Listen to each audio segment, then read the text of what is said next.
Mheshimiwa Alan Thomas Mvano, swala nyongeza.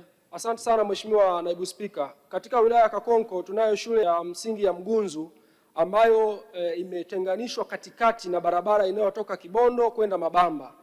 Hali hii inasababisha usalama kuwa mdogo kwa watoto na walimu wakati wanasoma watoto wale. Sasa kwa kuwa tumekwisha wasilisha ombi hili wizarani ili tuweze kujengewa shule mpya eneo la pembeni kuondoa hali hiyo ya kiusalama kwa watoto wetu, ni lini shule hii itajengwa na ni upi mpango wa serikali, na kwa kuzingatia kwamba ile barabara sasa inajengwa kwa kiwango cha lami, upi mpango wa serikali kuhakikisha tunapata shule mpya katika eneo lile? Asante. Mheshimiwa Naibu Waziri, majibu.